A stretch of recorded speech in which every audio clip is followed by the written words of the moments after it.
All right, welcome to Raising Funds for World Domination, day number 288.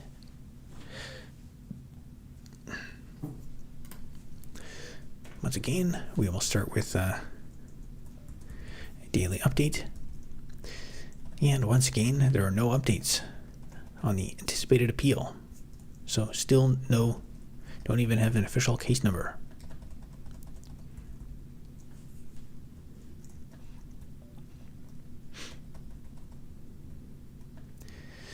There is one remaining sponsored block type available in the Shopify Store. And the long-anticipated long-form video that I've been working on for the last month was published a couple days ago. And today I published just the shorts, the Susie Hurts a Lot doll shorts. Published that last night, and then I also edited out another clip today of the math on the house building. I'll make that into a short. I did some editing just to make it render a bit better, because in the shorts format it's kind of harder to represent, because I edited the long form video for wide format. So yeah, I'll post that in the near future. Okay, tonight we will continue with work on the terminal block mining simulation game.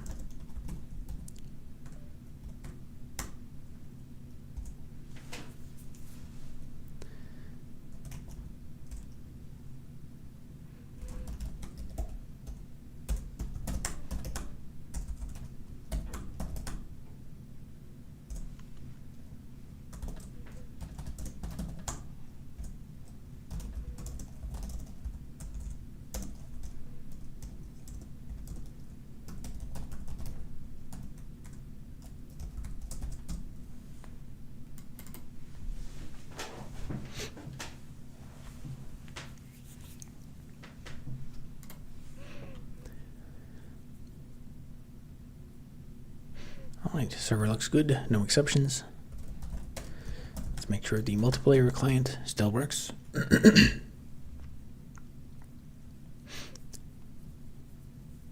Orthoplex 64, how's it going? Let's see, last night I think I finished some of the most important steps for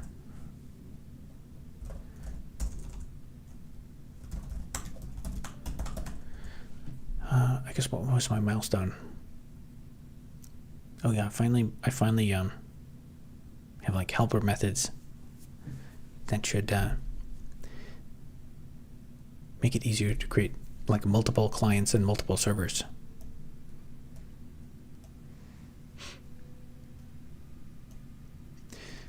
Harley Speed Thrust 4013. How's it going? Danny says hello there. How's it going?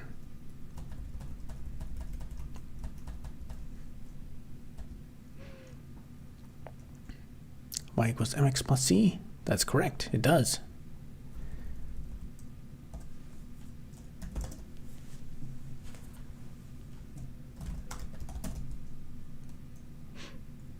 Trying to draw an ASCII guy with arm raised.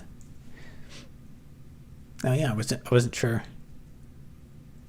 exactly what the next couple of ones were.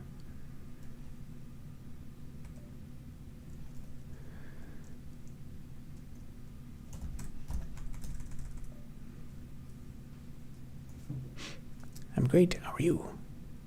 That's good. I'm also pretty good.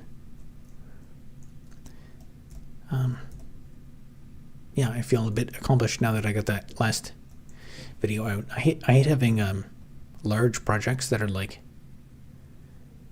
that I've put like weeks of work into it and it's not complete, and it seems like it goes on forever. But it's done, and I can I guess I also thought today I might do there's a couple like pieces of commentary that I could do. Actually, a few just kind of easy pieces of content I could do on like the AI image generation and my views on that, because I spent a lot of time doing the prompting.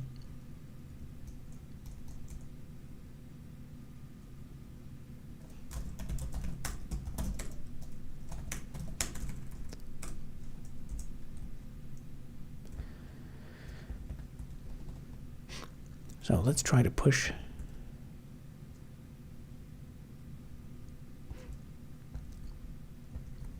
Let's try to push this down so I can delete this.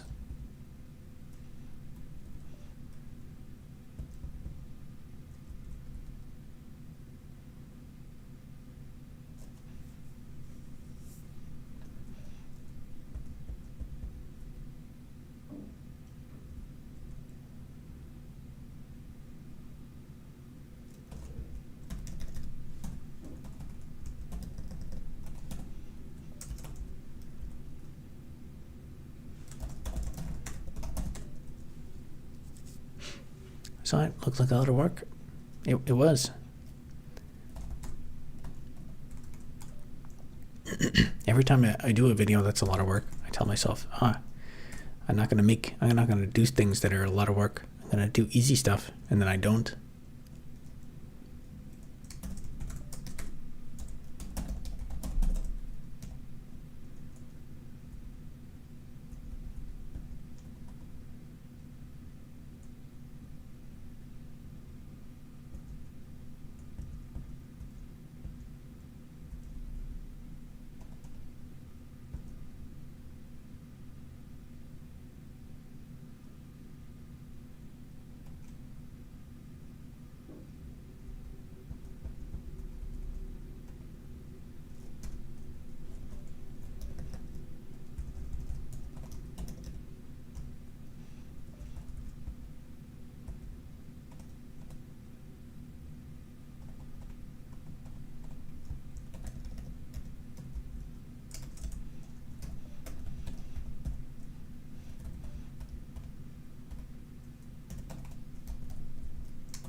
I finally feel like learning a bit of linear algebra.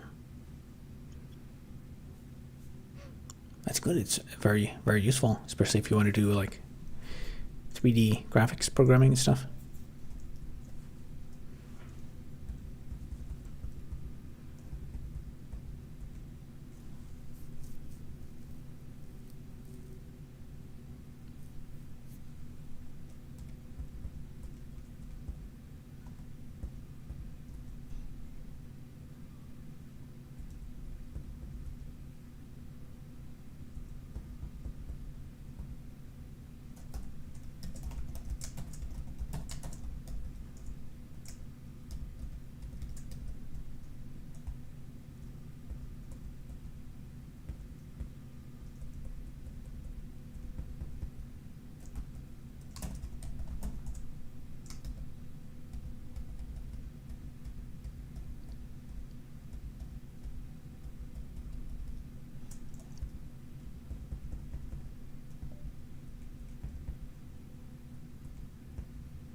First, get a rock, then smash the rock.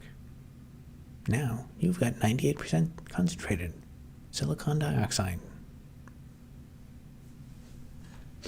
You know the formula.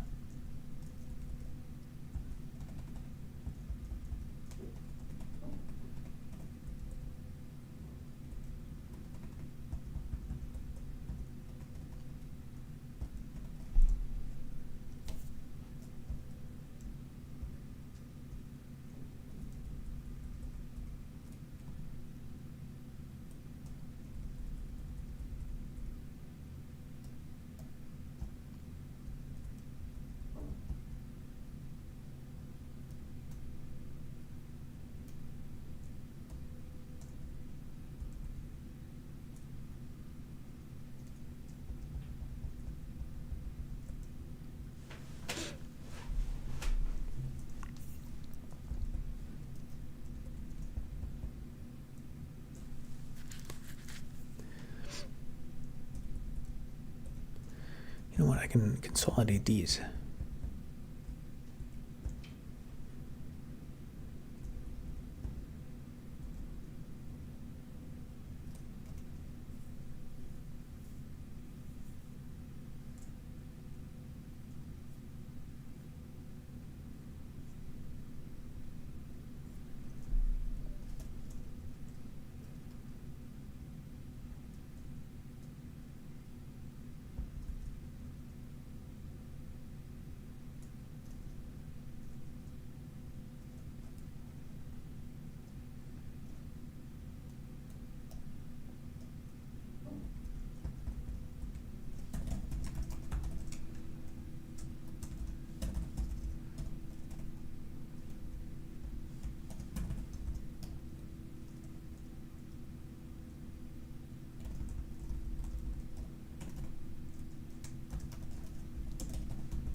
I was only 4 viewers. That's pretty consistent with my streams. I guess back when I was trending last year, I was at like about 100 or something, and then I've been streaming every day since, and it's slowly trended downward. I guess it's understandable. It's not very interesting to watch coding, and I think Actually, no, I think I've never actually seen, like, I spent a lot of time on YouTube. I don't think I've ever even seen another live stream of someone coding. And personally, I would never watch someone code live streaming. That's boring.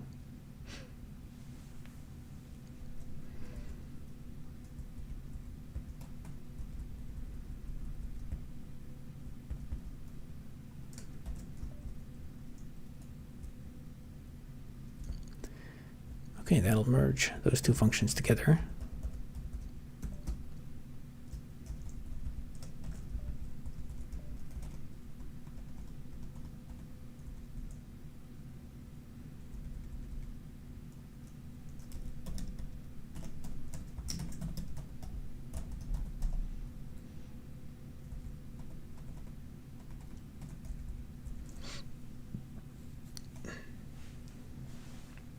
I have 6 devices within my reach with YouTube app, ready to log in. And that's okay. YouTube probably knows if you're smart enough. It'll like see they're all on the same IP, or they're all connected to the same person. I would imagine their anti-botting stuff has to be pretty sophisticated by now, because I mean, at this point, it's like nation states and things that would be trying to thwart the system.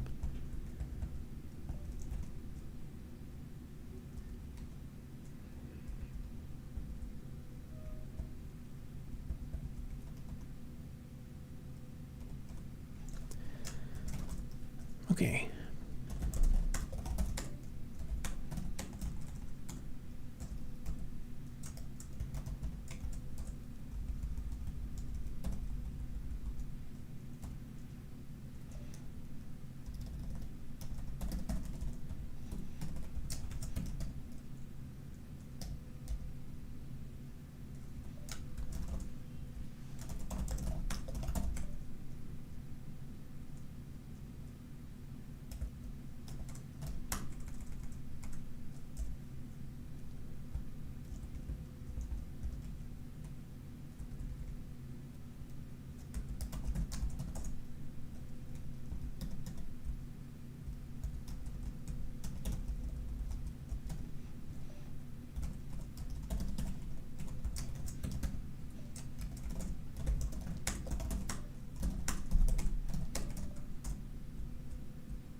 I usually put the stream on the background while I work.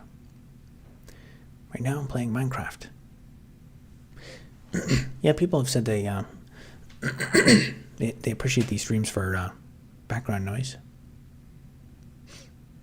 Latest video is interesting, but my 3,000 miles of road, you could use airstrips. You could have airstrips too. I guess the rail line in particular would be useful, because there's probably a lot of mining resources up there. If you watch my actually, you know what, I need to put the latest video in the description, because if you watch the video that's linked in the description, with the world domination plans, I mentioned the deep water port. So we can have a port and a road and an airstrip. We have tons of infrastructure once the funding allows it. Also playing Minecraft, listening to another video. Pausing it when Robert speaks.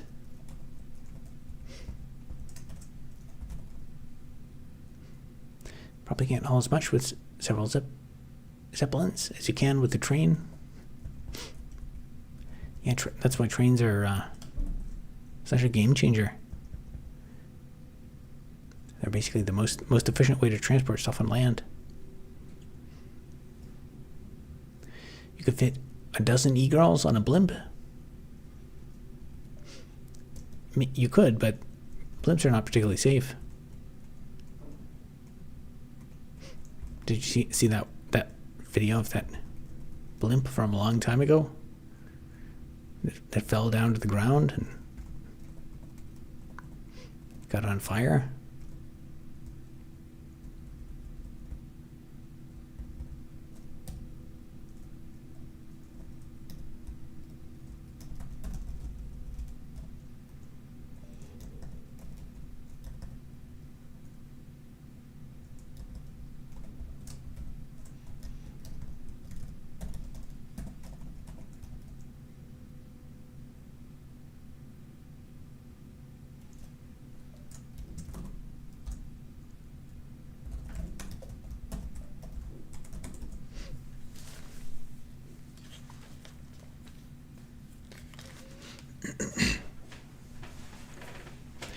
That's why Wayne Gretzky invented helium. I don't think he invented that. I think that was someone else who invented helium.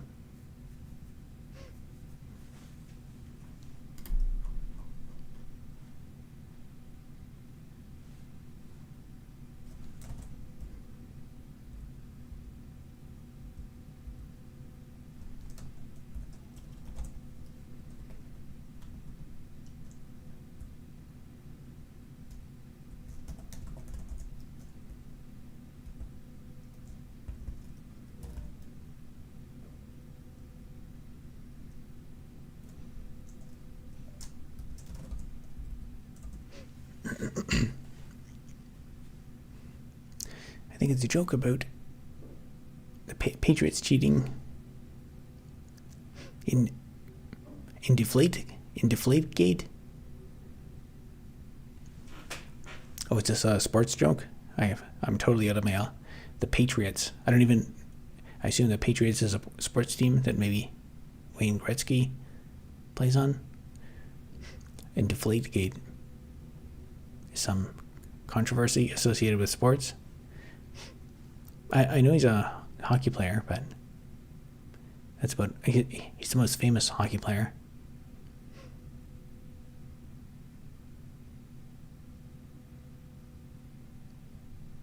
Thought I had the best chance landing with a Canadian. I was when I lived off campus in my first year, I stayed and I rented a basement, and the people upstairs, the guy who's upstairs actually was a pro hockey player.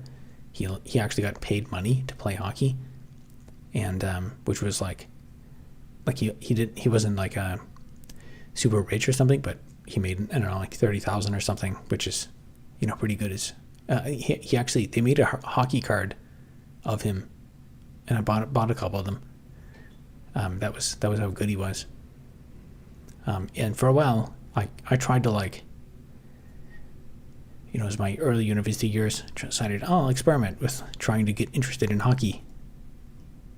But I just can't stand it, and I don't care.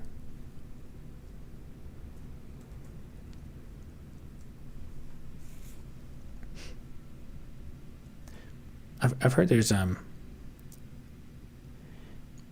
never really understood the appeal of why anyone would be interested in analyzing these the fake drama of sports, how people could get into it. And then I heard somewhere that the part of the brain, the part of the male brain that plans for war or does geopolitical strategizing, is trying to figure out what's going on in the world. That is the same. There's overlap with that with sports, but I would say that's definitely where my mind goes toward. It's think about how the business world works, and when there's some new sea change and how the world is changing geopolitically. That stuff is I keep track of that quite a bit, but sports, can't stand it.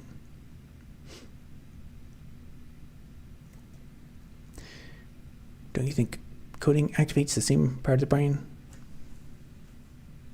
as sports or geopolitics? Or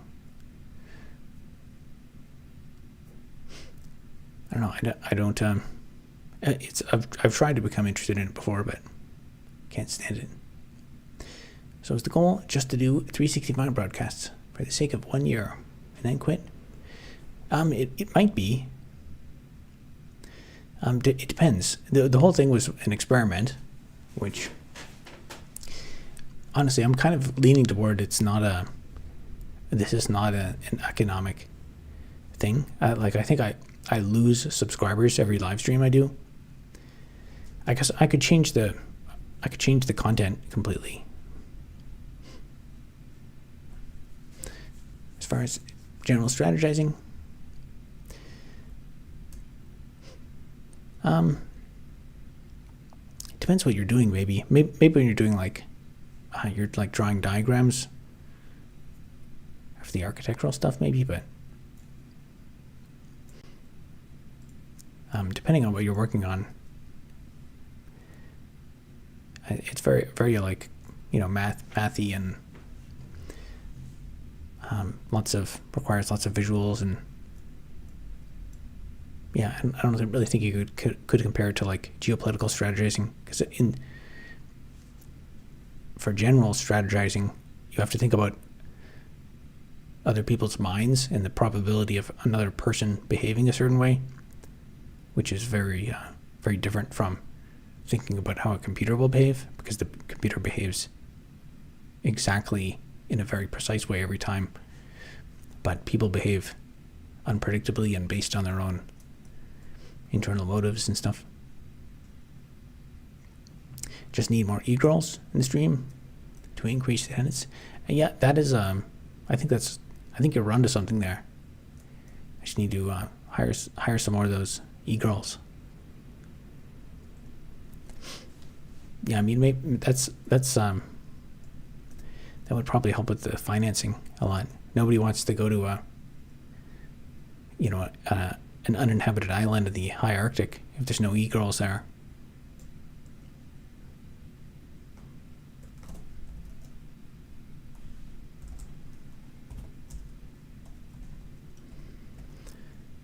All right, why does this fail to compile?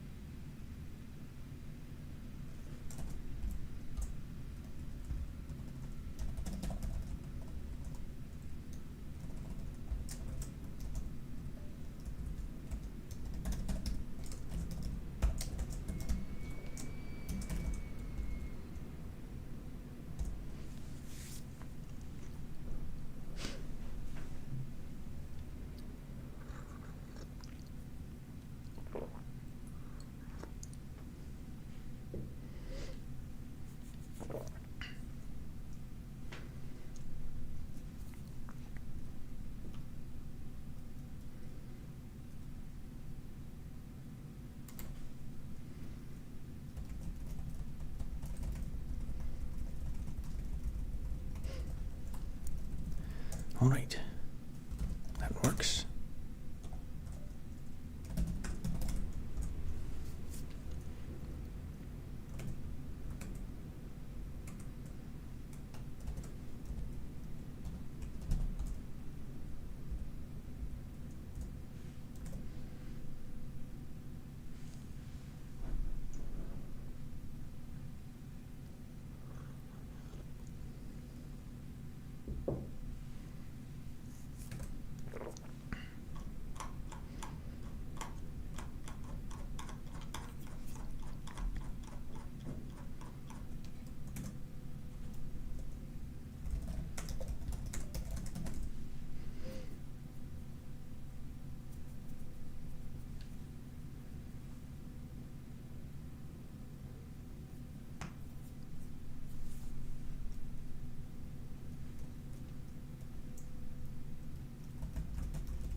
Too much any particular YouTubers?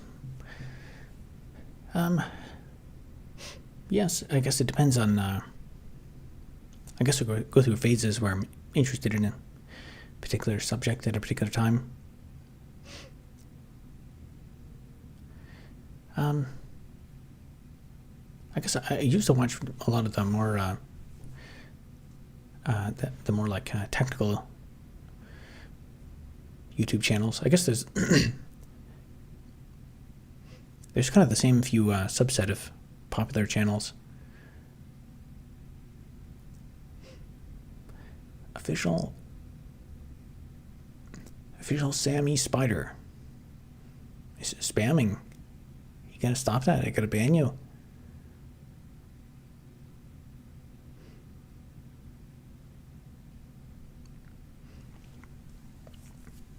Yeah, I don't know. There's lots of different YouTubers that are good depending on what you're interested in.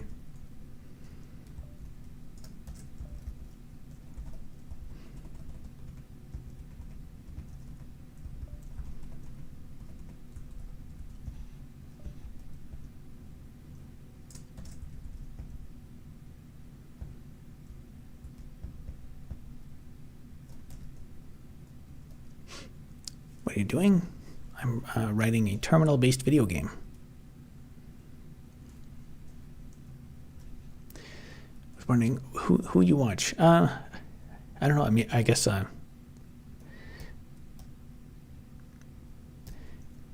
don't know. It's hard to answer. A lot of the ones that come up in recommendations. It depends what I'm watching. Like I watch get the news through YouTube. So like CTV news, local news and stuff. I guess for entertainment, I think his name is Styrel Pyro. He does like really high effort electrical engineering experiments and stuff. A bunch of his videos have like millions of views. And then there's some people that like they post a lot for a while, like a photon induction. He plays. He works with high voltage stuff, and like it does all these dangerous experiments with high voltage in his house. Is he back? I don't know. I haven't. He like goes away for years at a time or something. But I just I remember there was a period where I kept getting recommended videos by him, and then I probably watched like every one of his videos within a span of a couple of days or something. Or not a couple of days, but like I just binged on all of his videos, and then I didn't watch any. I haven't watched any in a while. Oh, and I guess Asmongold clips come up a lot in my YouTube recommendations, and I guess that's how I find out about a number of recent events where some crazy thing happens, and that's just the way the algorithm works. The first person to talk about it's some Asmongold clip.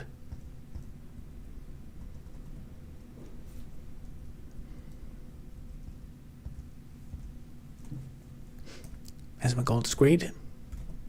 Yeah, he's popular.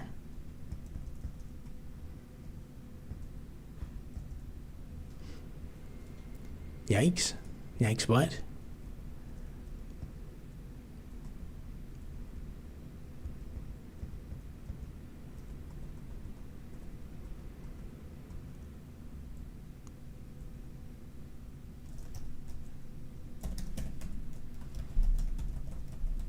Asmongold bad?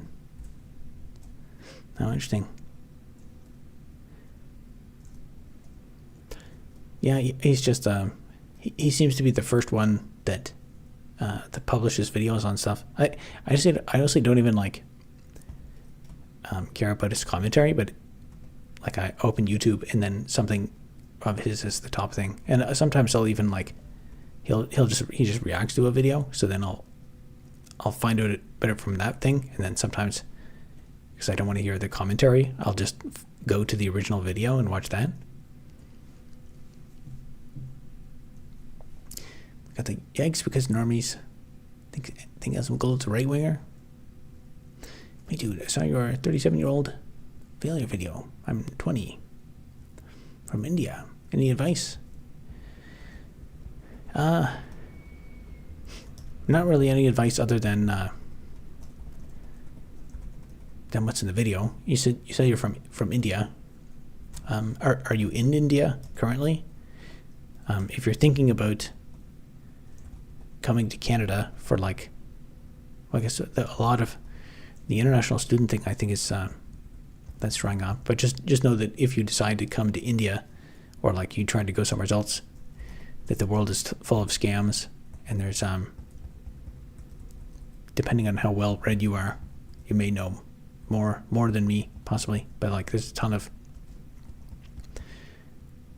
of schools here that we had 1,000% increase in immigration from India in these colleges, and then there were a ton of students that would come from India, and then we would charge them insane amounts of money, the schools would, and give them a substandard education, and then they would graduate from the college and have difficulty finding work. And some of them say it's all right to live here, and then others say it's, and there's all kinds of there's Lima frauds and stuff. There's whole different categories of fraud.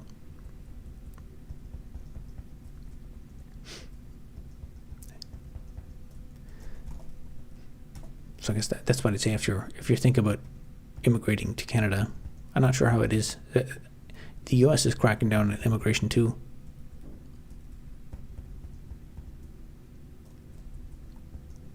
I guess if you're in tech, it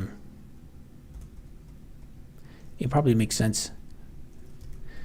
I mean, I do some research on what is it, Bengaluru? That's, I think, where the tech hub. Are you in Bengaluru or Bangalore? From what I understand, that's the place to be. Doing CS from India.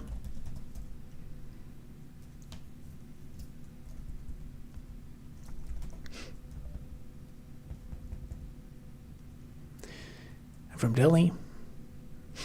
Yeah, I don't know. I've never been to India, but I do know that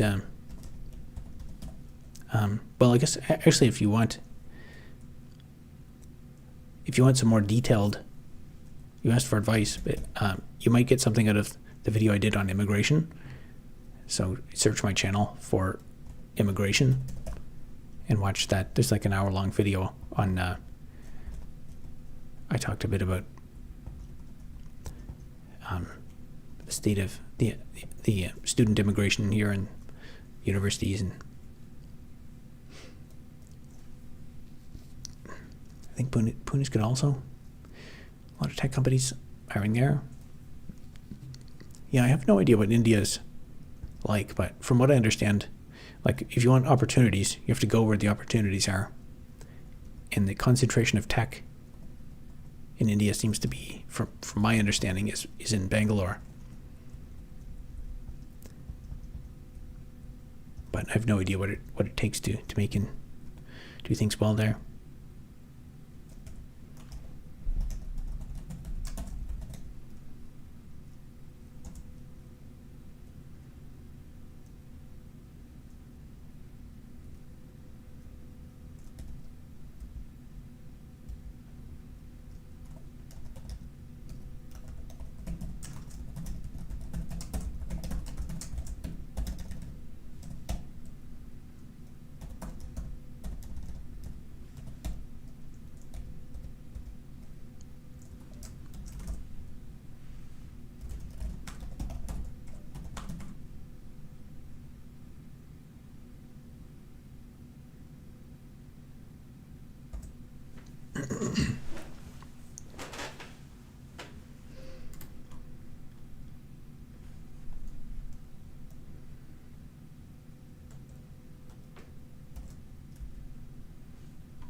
trying to ask about AI bubble. What your prediction? Avoid fear mongering if possible. Give your optimistic and pessimistic views. Yeah, that's a frequently requested topic. So I think that the place where you want to be is where the capital, where the money is going to flow. And the money always flows to the place with the greatest return on investment. Historically, that's been in just the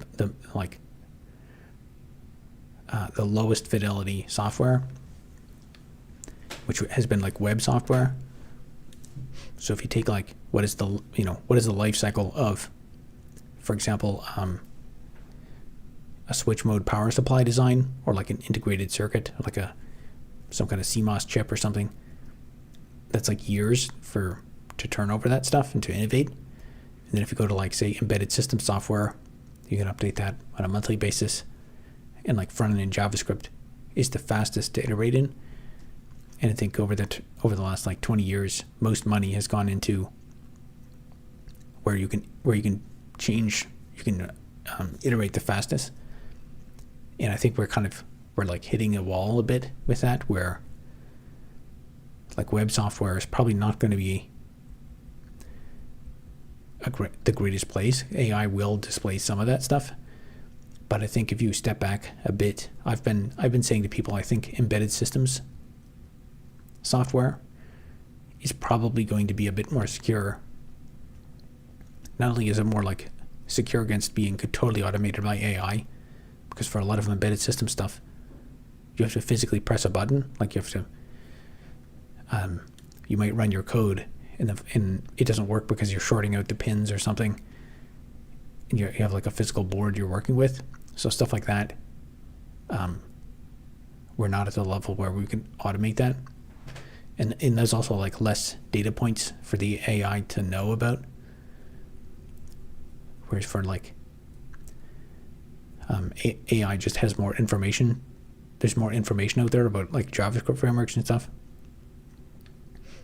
So going maybe a bit more back toward the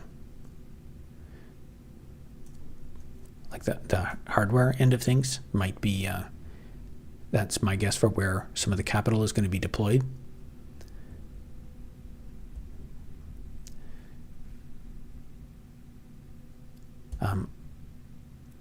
I actually have not tried, it's still on my to-do list to really sit down and try some of these automated coding tools. But it seems like they still don't like fully automate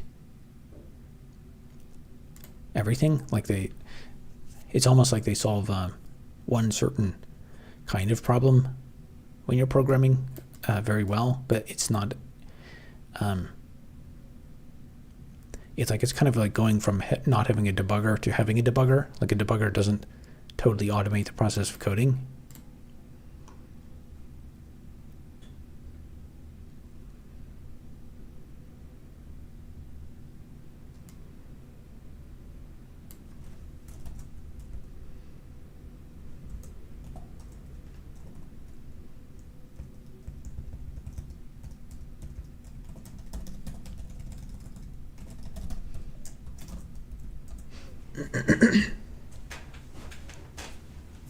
I think there probably is. So another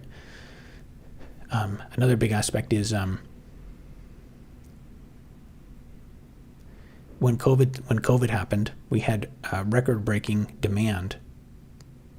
So the entire economy shifted to be online and involve software because everyone was forced to be inside. So that basically created an artificial bubble in the software world. And that coincided with basically the peak of shortage for software developers.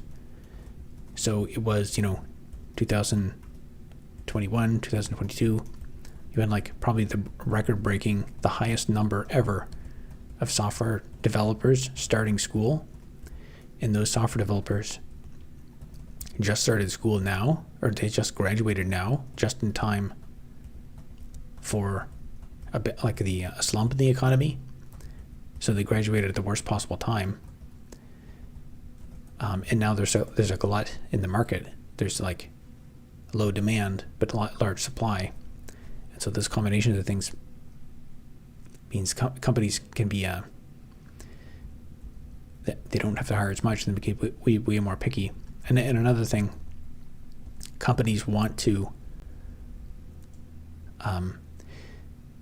if a company comes out and says, like I think most companies expect the economy is doing bad, going to do bad in the next while, so they're going to lose revenue. And so the companies kind of come out and say, we forecast that revenue is going to be down. If they say that publicly, their stock price will go down for sure. But if they say our company is more efficient, we're laying people off due to the efficiency of AI, and because we have all these, we're more productive and stuff, then the implication is that the stock price should go up. Because if they're saying we are doing just as much business or more business with less employees, mathematically speaking, that means they're making more money because they don't need, like if you have a factory that it makes a certain amount of revenue and you need 1,000 employees, and then next day you need one employee to run the factory, but you're still making the same revenue, your profits go up massively. And so I think that's another thing that's going on, is companies are like deliberately exaggerating and lying about the effects of positive effects of AI because it makes their stock go up.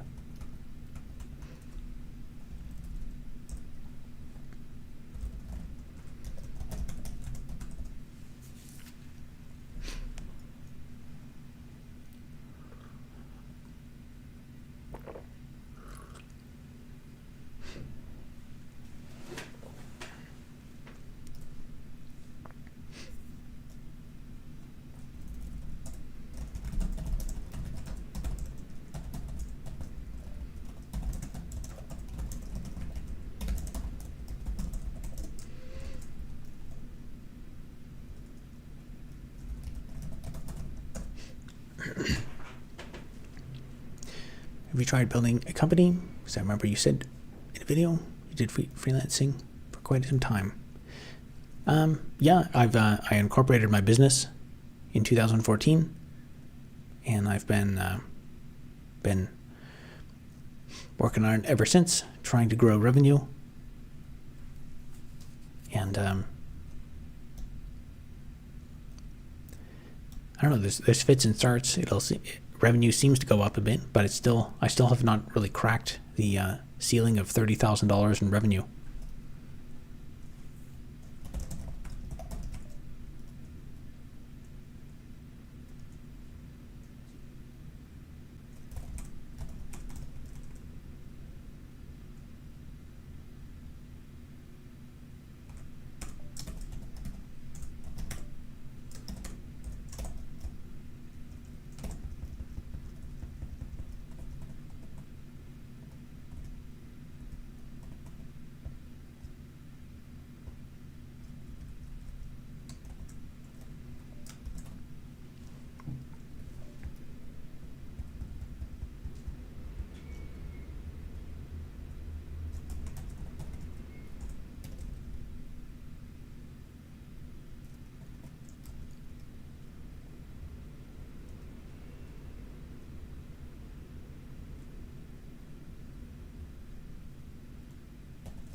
You just said you consult people. Could you tell me something more about your business? What do you want to know? I have, actually I have, I don't know if I made it, it's a course or a playlist on my channel. If you want to watch my business consulting videos, I have a playlist of them. Most of them don't have many views, but I think they're actually pretty decent advice. That I put my thoughts together a bit better in those videos.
All right, so I made those changes for a reason.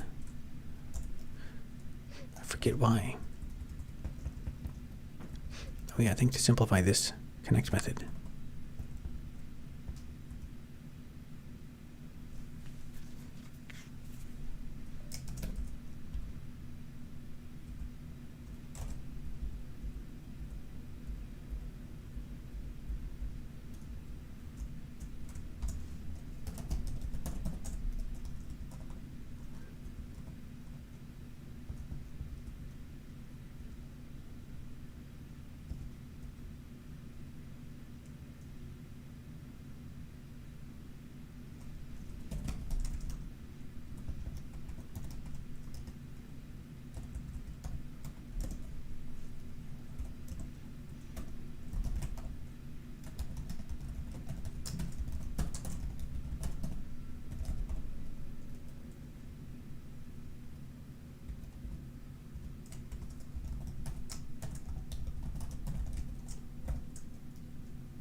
Your software consulting business playlist. It's more like how to start a business or marketing and avoid these mistakes.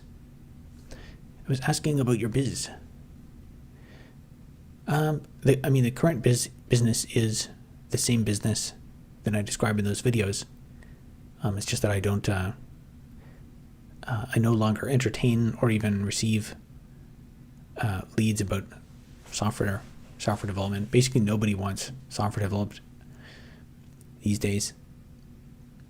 It was already in 2015. There was kind of some ecosystem for small startups that wanted to build some,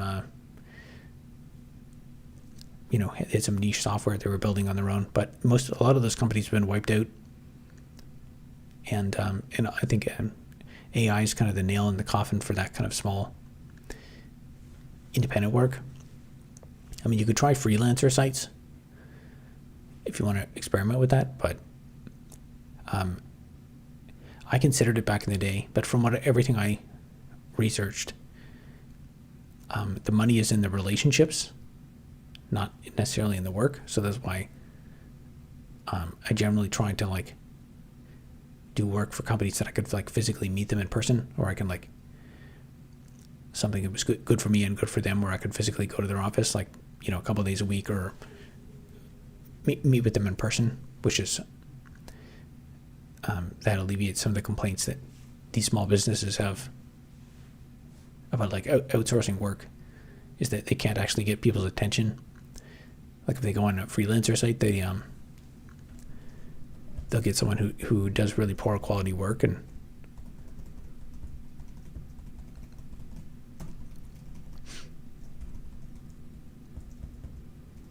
but with a face-to-face, you can like actually share stuff and look at diagrams and write on whiteboards.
Have you tried switching businesses? It's a dying market, and I believe you're smart.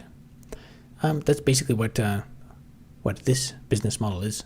So as a side thing, to try and market the business, I started creating educational content about programming. And YouTube, in the last year, YouTube has become my biggest source of revenue, although it is substantially down recently. So if it does not go back up, then I don't know. I have to pivot again. But we also might be in World War III by that time, and it might not matter.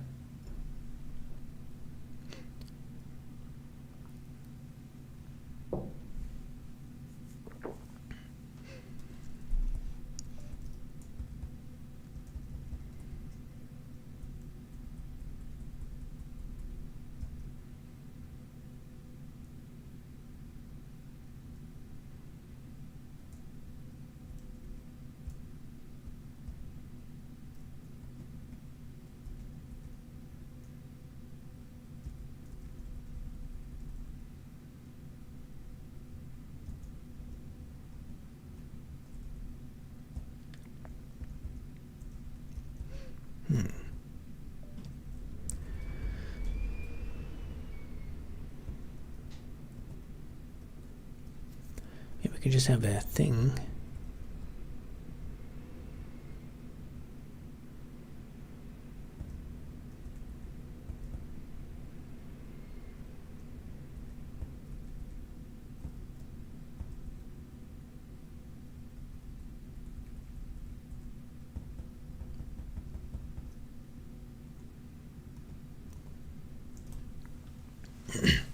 Gonna fight in World War III? I hope not. It seems like the wars are just it's all just part of a process for people to make money.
Maybe try making this channel political.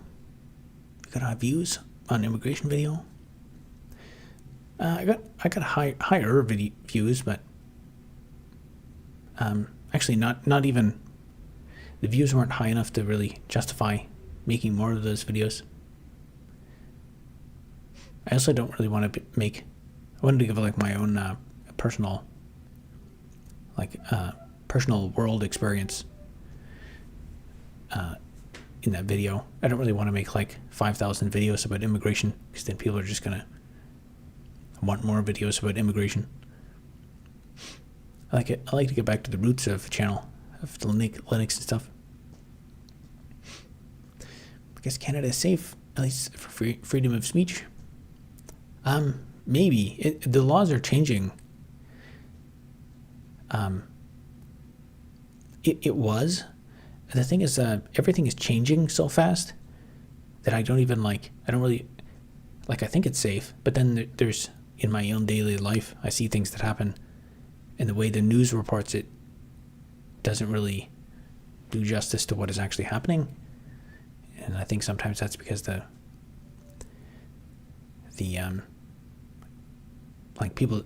legacy media doesn't get funding. People don't watch them as much anymore. And also, I think talented investigative journalists just go on their own. They don't actually work at these places, but then also think the government interferes and is trying to push things. UK sure is not now. Yeah, I've heard that. There's people who've come into chat and said that the thing about posting stuff on social media and having the police show up to your house, that's a real thing.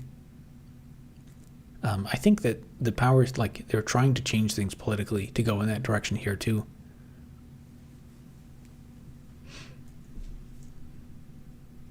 I have an idea. Make a video on, is Canada safe now? See some controversial things with proofs. Guess that'll get high views. Maybe, but then what if I hit some censorship law?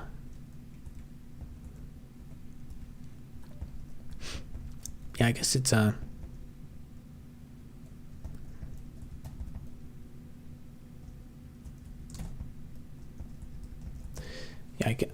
I could do more of that stuff, but then again, I would like to focus on my expertise, but because got a degree in software engineering and everything, it seems a waste to not make use of it. But if there's no economic demand for it, then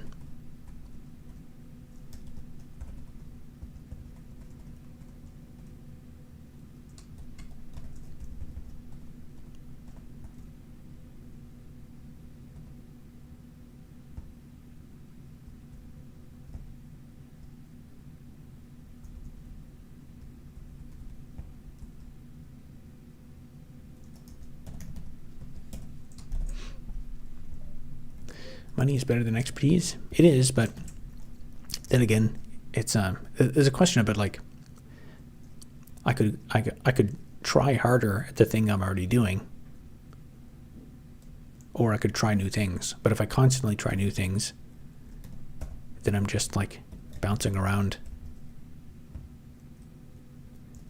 and I'm not you have to have conviction to some extent. Otherwise, you do a poor job at many different things.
Yeah, it's a life choice. There's it's difficult to. I don't think we've ever had a time when there's more choices for things you could do that have potential, but that there's like a lack of certainty. Like there's so many paths ahead. Like you could try so many different career paths, but knowing which one will lead to a win and give you money, it's hard to know.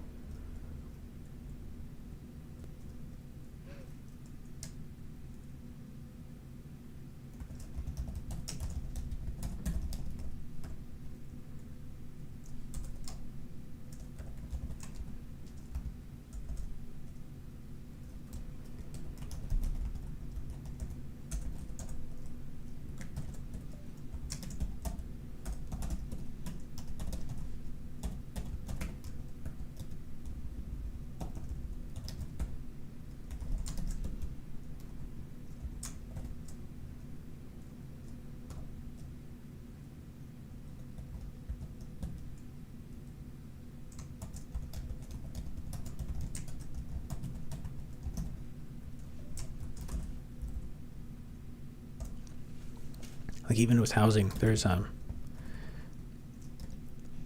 it seemed like the only like you could say the only people winning are people who bought housing a few years ago. But then again, there's people who bought at the peak when the government was manipulating the market, and now prices have come down, and these are people who have made every single payment, and because the value of their house has gone down, and in Canada we don't have like many, you can't really get 30-year mortgages, so a lot of people have 5-year mortgages, and they have to renew every 5 years.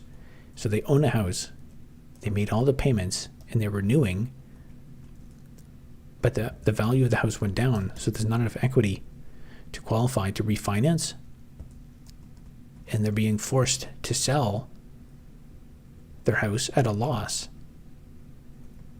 And now they can have negative equity. So basically they bought a thing, and now it's basically being, one could argue it's being robbed from them because the government pumped up the market so much, and now these people are being forced to sell at a loss, even though they did everything right.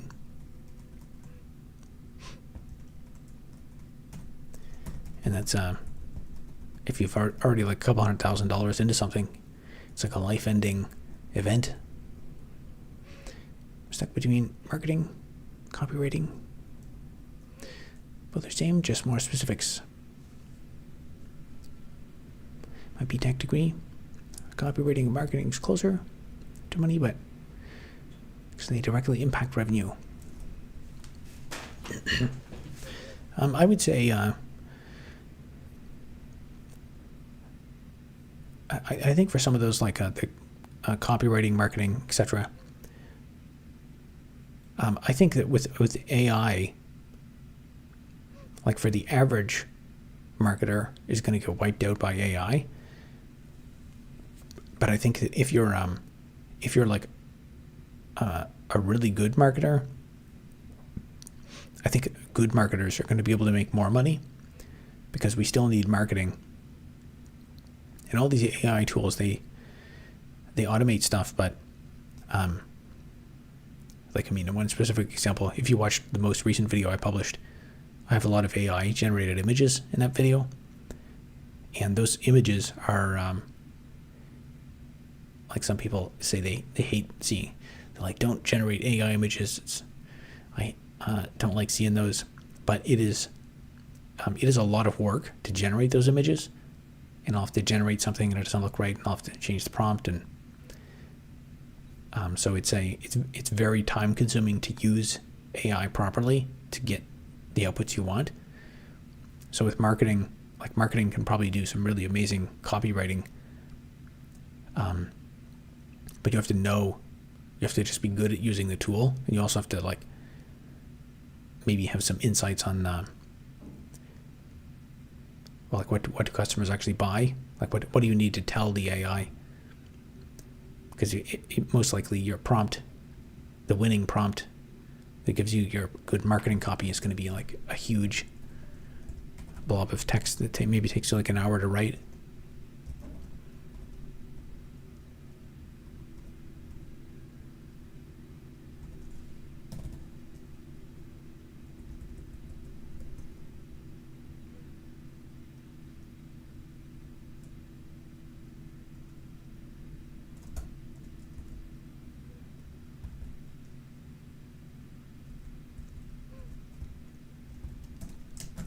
See, that might do what I want.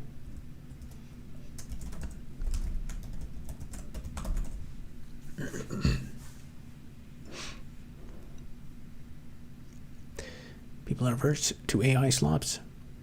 Yeah, I mean, there's definitely there's some of the slop is spam, but like in the most recent video I published, if you watch that one, where I talked about like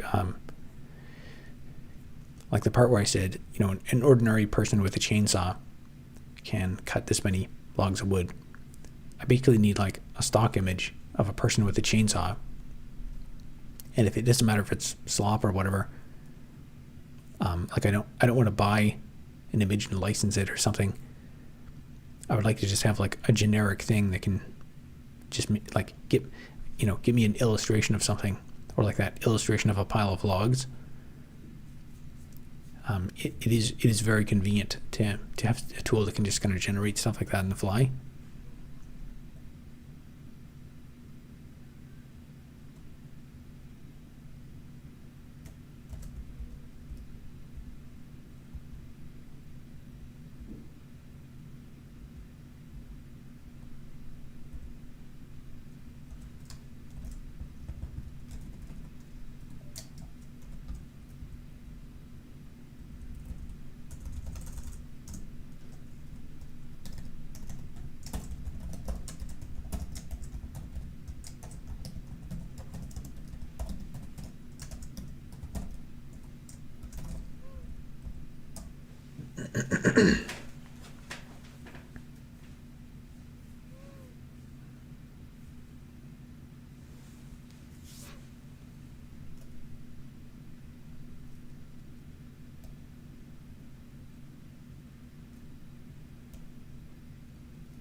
All right, that's good. I think that's progress.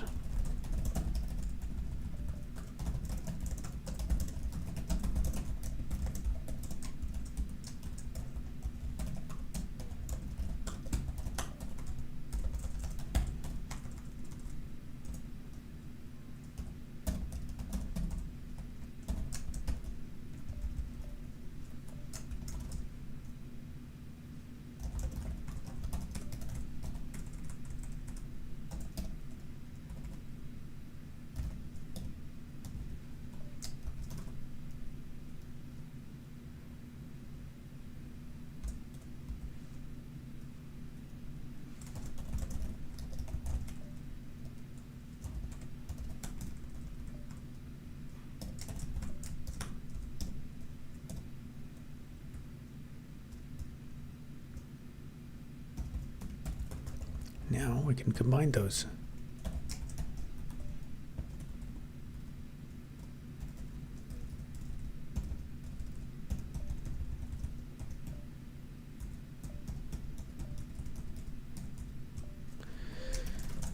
Excellent.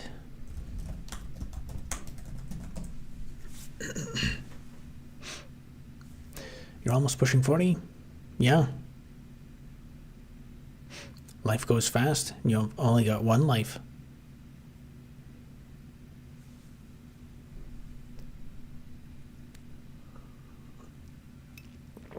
But that's the reality a lot of people are facing now. And I don't know, things, the way the government is going, I think things might get more bleak.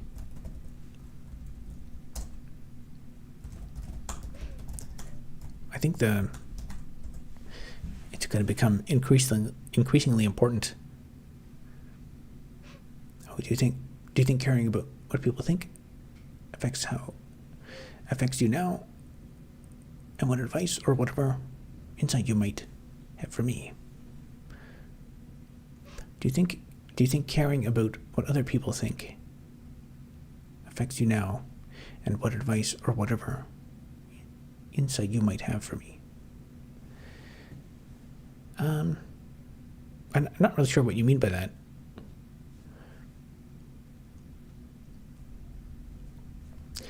So you're saying my perception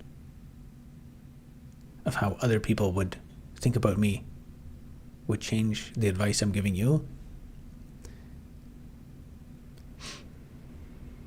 I don't really think so. Do you care what people think about you? I mean, it'd be nice. It would be nice if they think positive things. But in my opinion, the reason I make videos and put out stuff is because I want to. A core tenet of what I think to be productive, to make money, you have to do productive things. So my philosophy has been, if I do things that are productive, then that should eventually lead to growth and money. The ultimate productive thing is to give people real information and analysis on how to be successful, how to do things, how to build software. And I have unique experiences and insights about my life, things I did, what happened. So I think there's intrinsic value in that. So by putting that out in the world, I think there's value in doing that. Now, if people look at what I'm doing and say, if they come to a conclusion, if they perceive me in a negative light for doing that, for actually talking about, my life and my experiences, I guess I don't really care about what those people think if they perceive me negatively for just explaining it like it is, because if the people who think that way are kind of, I don't really think they get it. Do you feel content with your life? Not really. I'm always just reaching for the stars, trying to get to the next milestone, staying hungry and foolish. Okay, that works.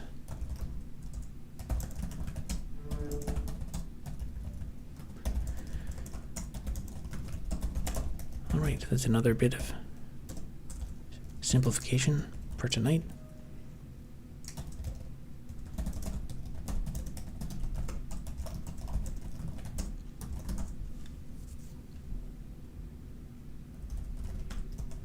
Let's make sure this didn't have regressions.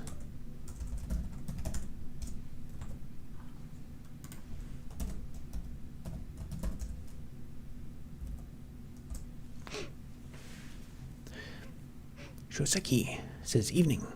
How's it going? Great question. What is it that you're building right now? That's a good question. I'll do a deployment here. Make sure it's not broken.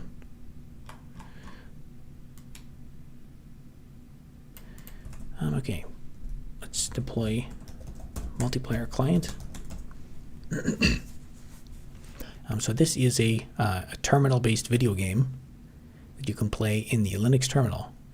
And you can wander around an infinite procedurally generated universe. And you can simulate the process of mining types of ore, like iron ore and other kinds of blocks. So this is a multiplayer client. It's going over network, which is a bit slower. Let me test out the single player.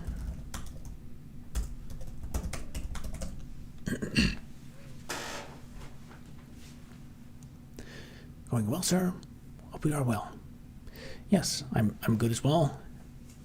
Slowly grinding away, making progress on the block mining game.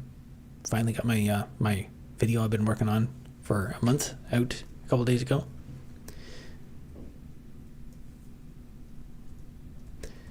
Okay, so here's an ore vein. So I mine these blocks, and then they show up down here in the inventory. And then you can also sponsor a block type if you visit my Shopify store.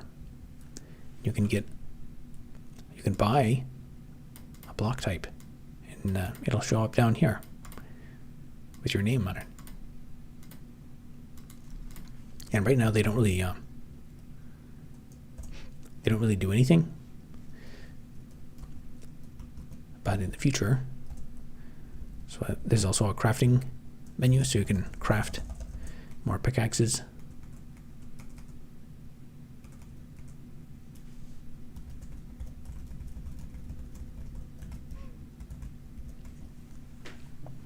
I think I did. Oh yes, that might be in the game. I think I added it, maybe.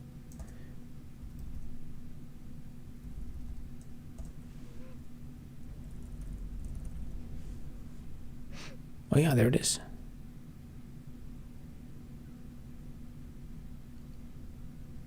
Oh, I think did I put the dedication wrong? I may have to go back and change that. I put the name of the thing in the dedication. That's probably wrong. Yeah, I'll go back and make sure I fix that. Anyway, there's your ore type.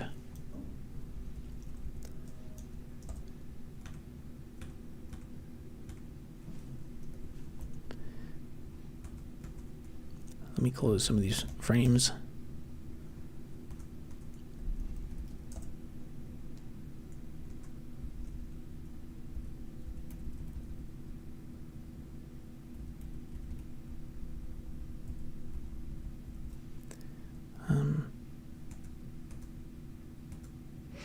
You know what I might need to, it's a new ore type, so it's probably, I need to generate some new ore.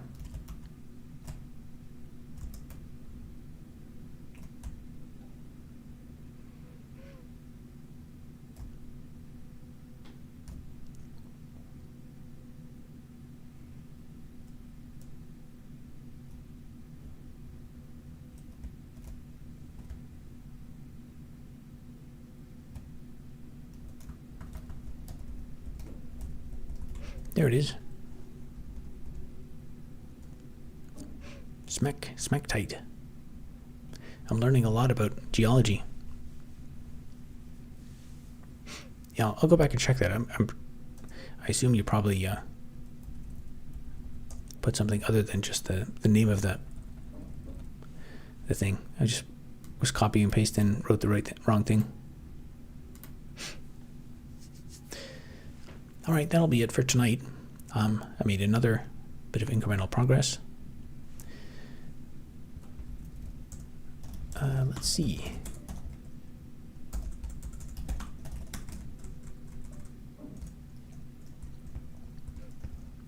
So the connect method is simpler.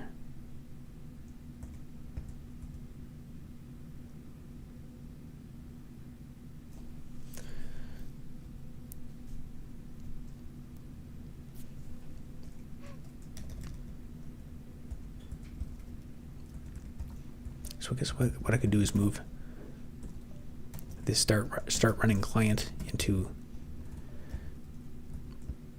the block manager thread collection class. And I guess the same as this thing.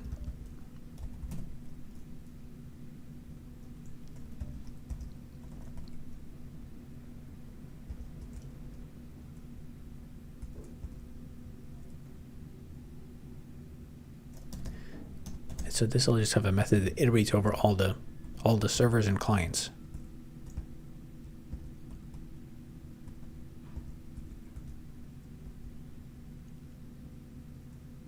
And same as this thing. It'll just have a method to connect to all clients. So that'll make it work in the abstract case for when I have multiple connections at once. All right, that's it for tonight. We'll be back tomorrow night for day 289. Have a good night.